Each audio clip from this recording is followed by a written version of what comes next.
After the art of printing, television is the most important invention in communications technology. Our modern era reached its first peak in the fast-moving 20s. Telegraphy, the telephone, motion picture films, and the gramophone had already become part of everyday life.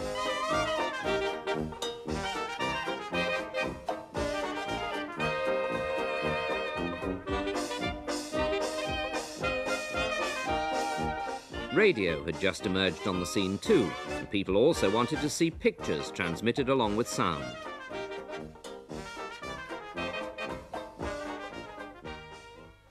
The decisive idea for the transmission of pictures came from Paul Nipkow. Born in Pomerania in 1860, he developed the legendary Nipkow disc. Christmas Eve, 1883. A young student alone in Berlin, Nipkow was missing his family. He'd have loved to have seen his mother and wished desperately that there was a way of transmitting a picture of her just like the telephone transmitted her voice. Nipkow then developed the foundations for a simple mechanism later named after him, the Nipkow disc. In 1884, Nipkow was granted an imperial patent for his invention, the first ever patent in the history of television. But at that time, the technical prerequisites for its implementation were lacking. Only when the electron tube was invented could Nipkow's scanning disc be put into practice.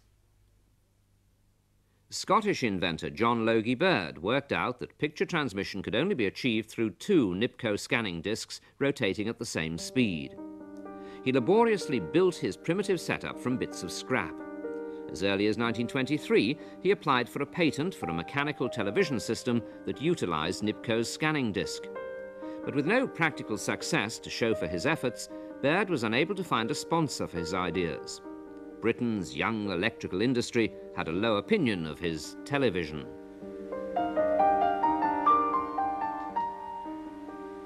Baird was leading a humble life in a small attic flat in London. He'd terminated his studies at Glasgow University without graduating. Now, aged 35 and in poor health, Baird had spent years working on his invention, often through the night. He earned a meagre livelihood with casual jobs.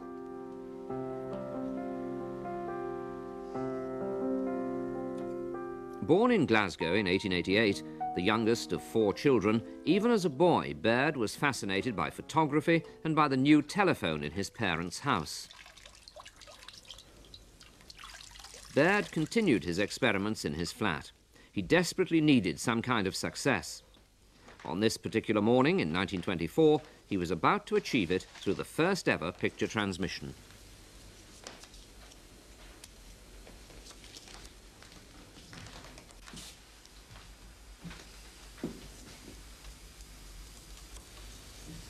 Baird's subject was a Maltese cross. A beam of light projected an image of it onto the scanning disc with its small holes arranged in a spiral. Behind the disc was a photoelectric cell which converted the light variations into electrical impulses. The signals passed through an amplifier and fed a neon gas discharge lamp. The flickering lamp emitted its light through an identical punched disc on the receiver side. There, the picture was built up again line by line with each revolution. The two identical discs had to rotate at exactly the same speed, but it was this aspect in particular that caused Baird major problems. In the end, however, he was able to synchronize the speed of the two discs through electrical signals. The image of the Maltese cross can be recognized fairly clearly. John Logie Baird thus became the first scientist to put Nipkow's ideas into practice. The age of television had begun. These are original pictures which Baird had stored on old wax records with a technique he also patented. With the help of computer technology, an English amateur scientist succeeded in reconstructing the pictures. In the early years of television, Nipkow's scanning disc was the most important component. The small holes arranged in a spiral broke down a picture line by line and projected the points of light onto a photoelectric cell located behind it. The cell converted the light impulses into electrical voltages which corresponded to the varying degrees of brightness in the picture. In the early years of television, it was mainly films that were scanned. Because of the blurred, unsatisfactory nature of picture transmission, the films had to be shortened and re-edited. This meant that a film suitable for television transmission consisted solely of close-ups. Baird's breakthrough meant that he could at last find sponsors for his idea. His first television, the televisor, appeared on the market in 1928. Broadcasting exhibitions served to introduce the general public to new developments, like the miracle of television. In 1928, at the 5th German Broadcasting Exhibition, Deneš Mihai from Hungary and Professor August Carolus from Germany demonstrated the transmission of simple objects as shadow images, like a pair of scissors, for example. The initial 30 lines soon became 48 and then 90. But with mechanical television, each increase in the number of scanning elements called for bigger discs that rotated at a higher speed, so this technique soon reached its limits. In 1897, German physicist and Nobel Prize winner Carl Ferdinand Braun invented the cathode ray tube, which even today is still the basic element of most TV cameras and receivers. In 1923, an American of Russian extraction, Vladimir Zworykin, used Braun's invention to develop the iconoscope camera tube, a forerunner of the modern television camera. With it, Zworykin achieved the breakthrough to modern, fully electronic television technology. 12 months later, he obtained a patent for a tube for image reproduction. In the picture tube, electromagnets guide a beam of electrons over a screen horizontally and vertically. Lots of individual spots of light appear on the phosphor-coated screen. The brightness of each spot of light depends on the strength of the electron beam. The original picture is formed from the spots line by line. The opposite principle in the camera.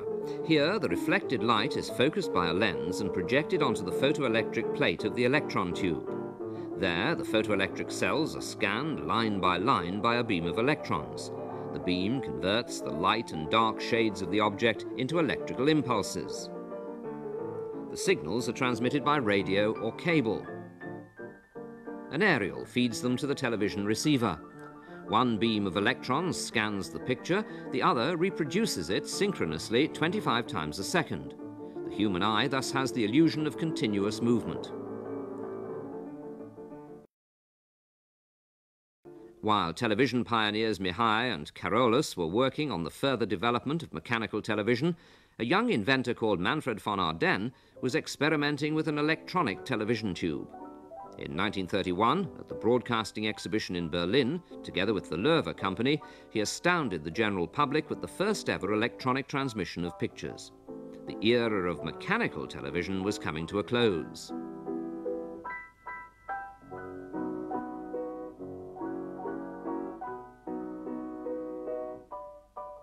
As early as 1932, electronic television also became established in the United States.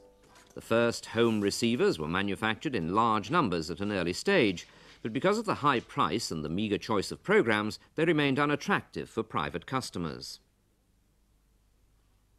In Germany in 1935, a TV program was transmitted 3 evenings a week. For the live broadcasts, artists had to sit in a small, dark cabin where they were scanned through a little window by a beam of light. From these cabins, it was only possible to transmit upper body pictures. At first, the broadcasts could only be seen in a few public viewing rooms.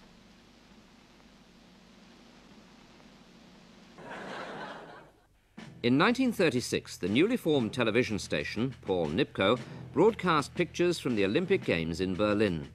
For the Telefunken concern, a young engineer called Walter Bruch built his famous television gun, the first fully electronic camera with an iconoscope. The Nazis abused the new technology for propaganda purposes. But picture quality remained unsatisfactory.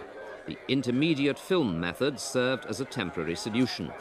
The exposed film was developed immediately in a mobile camera van and scanned with a Nipkow scanning disc. The picture was then transmitted after a delay of only 1 minute. Only a year later, the new electronic cameras were smaller and handier, and for the first time mobile too. The general public displayed a keen interest in up-to-the-minute reporting. By 1939, television technology had long since emerged from the embryo stage.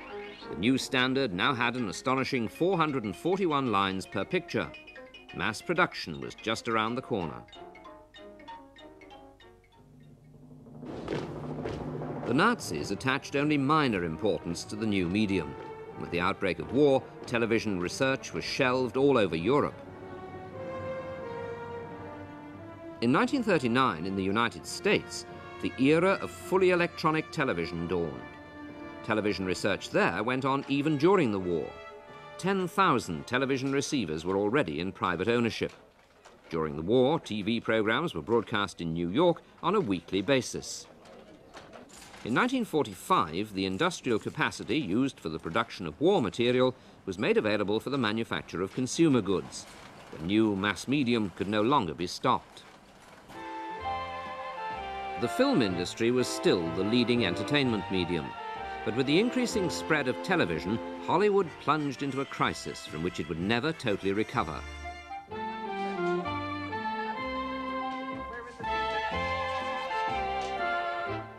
As early as 1949, the Radio Corporation of America developed fully electronic color television. Known as NTSC, the system used is still standard in the US and Japan even today. 1955 saw the first live transmission of a baseball game from the east to the west coast. Hundreds of television stations sprang up, forming a dense network throughout the country. The United States became the world's first TV nation. In Europe, television remained black and white. In 1953, the coronation of Queen Elizabeth II was transmitted live in Western Europe, a great technical undertaking. Britain's monarch thus triggered off the first TV boom in post-war Europe. 10 years later, on June the 26th, 1963, millions of viewers worldwide saw the broadcast of John F. Kennedy's famous speech in Berlin. Ich bin ein Berliner. The event was filmed by 40 TV cameras. In July 1969, a worldwide TV audience of more than 500 million saw the pictures of man's first moon landing. Colour television now became established in Europe too. A colour picture is formed from the three primary colours, red, green and blue. This was the achievement of German television pioneer Walter Bruch. The PAL colour system is based on a further development of the American NTSC system. Most countries in Western Europe use the PAL standard. In the 1960s, the new medium experienced a boom throughout Europe. The young Federal Republic of Germany soon boasted 2 channels. Here, too, the success of the new medium resulted in many cinemas throughout the country having to close down. Since then, the range of programs and the number of television stations has constantly increased. Feature films, thrillers, shows, quizzes. Every evening there's a wide variety of programs to choose from.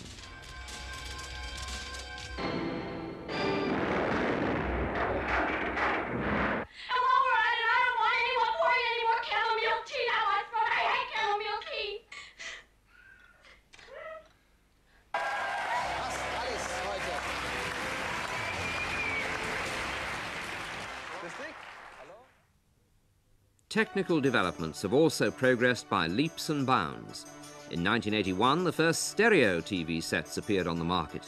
They were followed in 1989 by the first sets with an integrated satellite receiver. New sets with a rectangular tube can also be modified for the developments of the future. High-definition television, HDTV.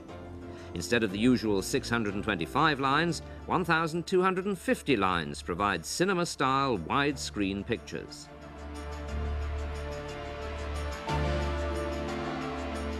The 20th century has become the television age.